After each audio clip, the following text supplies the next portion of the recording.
So what about the other 1% of the UFO phenomenon? Has there ever been legitimate sightings?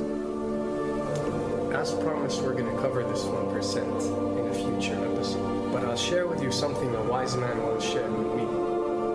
Before we should start focusing on dealing with problems outside our world, we should first focus on solving the problems within our world. And before you can start solving problems within your world, you first have to solve problems within yourself and within your surrounding environment of family and friends. So basically what I'm trying to say is that we have priorities that we need to focus on first and foremost so we can successfully build our lives and our minds. Now, it's no secret that the difference between what the government knows about UFOs and aliens and what is shared or released to the public is extremely enormous. And unfortunately, governments and several organizations on Earth are taking advantage of the UFO phenomenon to achieve worldly agendas. So why do we see particle beams, huge ones, firing at things that are, you were saying 200,000 Gs? Yep. I mean, go over that. Well, because I think it's part of a test for if there are bad guys out there. Or maybe they're doing preparations for factions. We may be looking at more than one faction. Remember, these groups tend to fragment. They fractally fragment so that you have wars within wars within wars. You know. But why would NASA release that footage? Well, remember, you've got all the good guys in NASA, and then you've got a few who are not good guys. The good guys don't know that there's something to keep secret. Remember, the lie's different at every level. They believe the lies they've been told. So when you set up a structure, an institution, which is supposed to be open and above board and is supposed to present live TV of the shuttle missions, they present live TV. Now, the controllers can't say, oh, well, you can broadcast this, but you can't broadcast that. Because the honest guys will then say, sure. Well, why can't we broadcast that? So people always say if this was happening, it would come out, and it is coming out. Well, I mean, I agree with you. When you've got the Catholic Church saying we need to love the aliens, they're our brothers, when you've got every major denomination saying it, when you've got all the movies, and you've got, you know, in the 80s, huge programs at the Olympics with aliens landing, you know, fake aliens, and you've got huge things the size of 3 football fields floating over Dallas and stuff all over the place. Something's going on. And then I read government documents about fake extraterrestrial landings. You know, any of this. Why? I mean, you believe it's fake. Remember Operation Northwoods? Yes. Okay. Or we can go to the, September 11th. Governments do huge, big things to sway populations at key nodal points in history. They love hoaxes. Yeah, well, it's manufactured history is what it is. We are building, I mean, all my UFO friends, I need to shake them because they're so, frankly, they're extremely naive, Alex. They really believe we're building toward disclosure. I believe we're building toward a mass, carefully manufactured fake event where ETs, who are really humans, who are really part of this secret clique, who are probably Nazis, you know, who have developed or perfected their technology from World War II, which is why you've got to get, you know, Joseph on. They are going to basically fake out the world.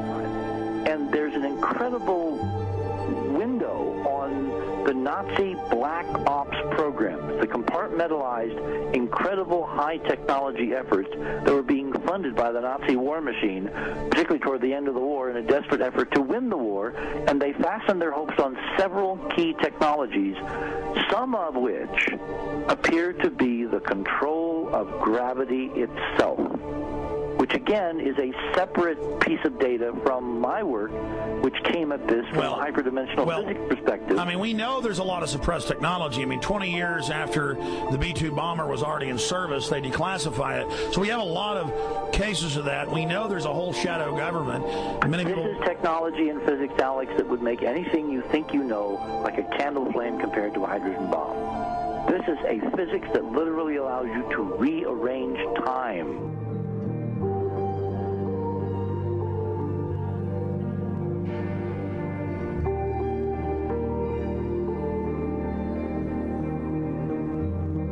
But I mean, imagine you've got all these compartments in these pyramids within pyramids of compartmentalization. That's why that's the New World Order symbol.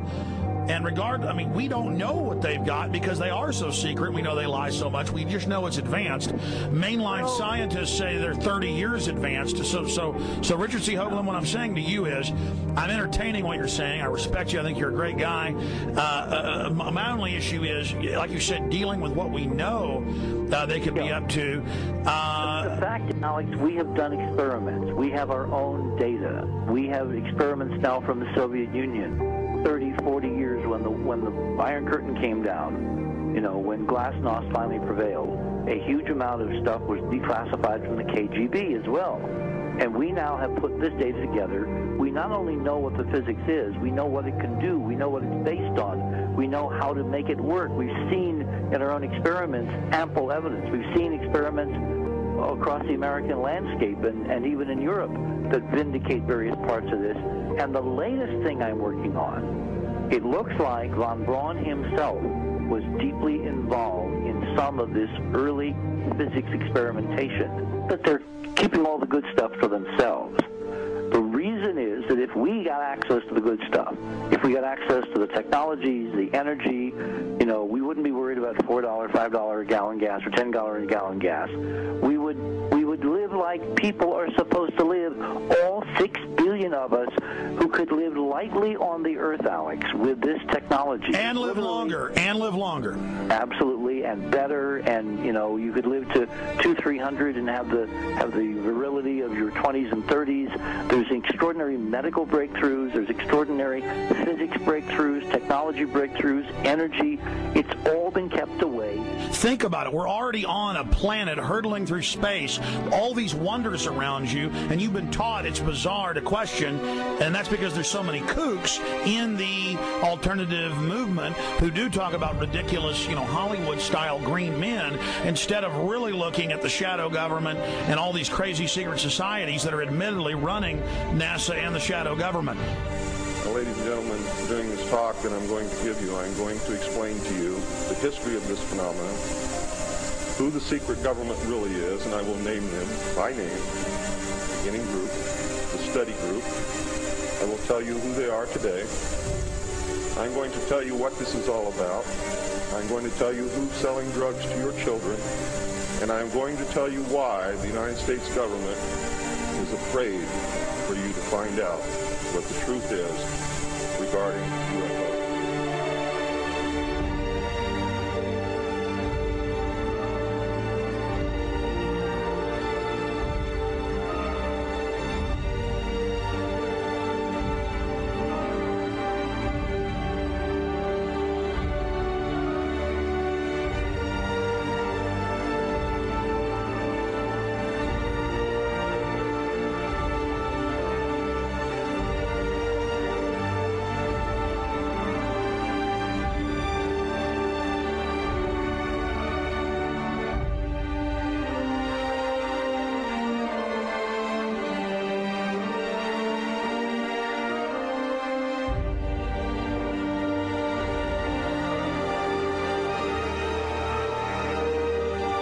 And it turns out that even though she remembered that she'd been part of the team to debrief the astronauts, she couldn't remember a thing that they said.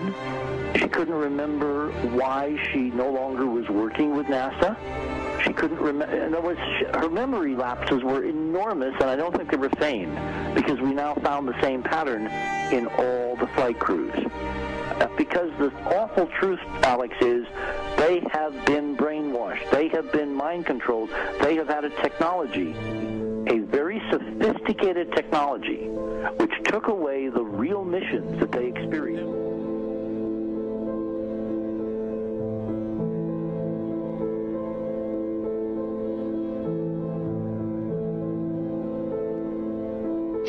Sorry.